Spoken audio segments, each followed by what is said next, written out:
Well, joining me in the studio to talk all of this through, Professor Michael Clarke. Always good to have you here, Michael. In your assessment, how likely is this plan to fly, do you think? As written, there's a zero chance that it will be accepted, because this is all that the Russians have said they wanted from the very beginning. Yeah. From 2022, they laid out their demands at Istanbul a couple of weeks after the war had started, and these are their demands, so they haven't changed.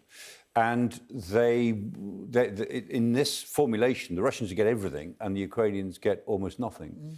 And the Ukrainians would be required to give up territory.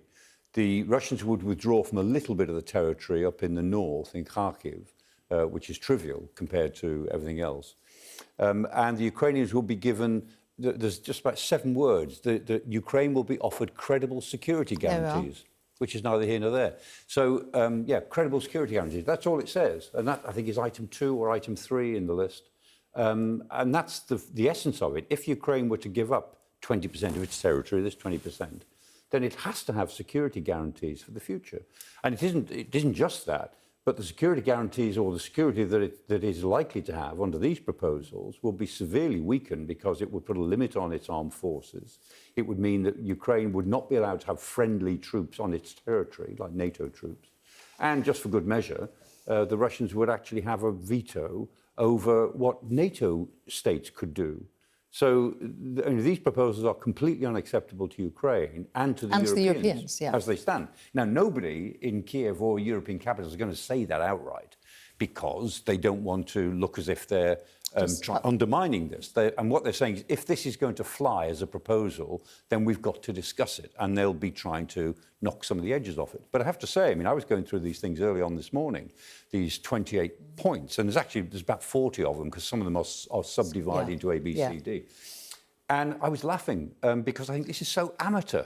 This is really amateur. You know, years ago, I used to run with my students simulations of crises and diplomatic issues.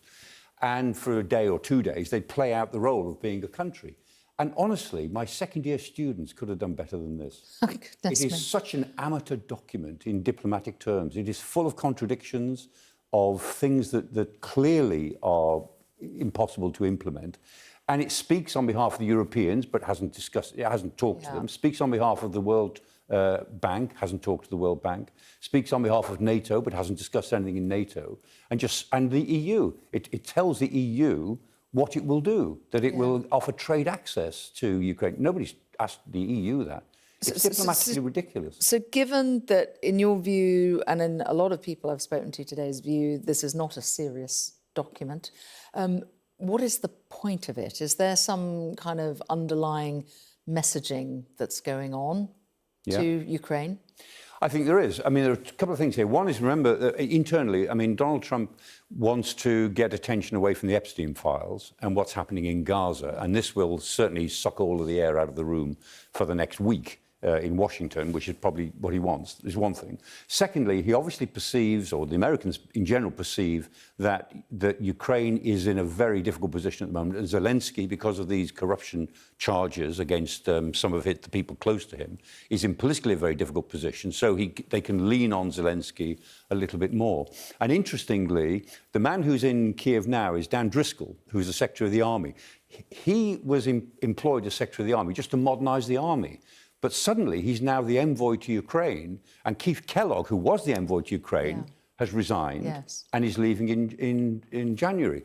So who is Dan Driscoll? He's a great friend of J.D. Vance, an old college friend of J.D. Vance, the Vice President, and J.D. Vance is extremely anti-Ukraine, or uninterested in Ukraine in terms of American policy.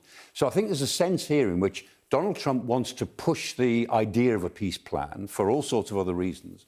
But the plan is not a peace plan in any sensible regard. It's a surrender plan.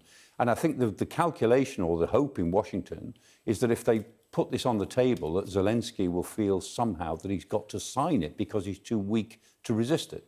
Interestingly, there are reports, that's as much as we can say at the moment, that Zelenskyy is expected to speak with the US Vice President today about this proposed It would be a good idea, yes. I mean, how do you think that conversation's going to go? I think it'd be a very difficult conversation, because J.D. Vance is not sympathetic at all to Zelensky. Remember the dressing down February in the the 28th, that row in the White House. Who can forget it? That was this trap that was laid for him, and J.D. Vance started it off. I mean, there's no love lost at all between them. And so with J.D. Vance, Dan Driscoll in Kiev, Vance's man, and Zelensky, he's going to have a very difficult conversation. And I'm sure Zelensky will try to be constructive and try to say, look, I've been prepared to go and talk to Putin any time since March. I've agreed to an unconditional ceasefire since March. Your problem is Putin, not me. Now, what can we do with this plan to make it a bit more acceptable?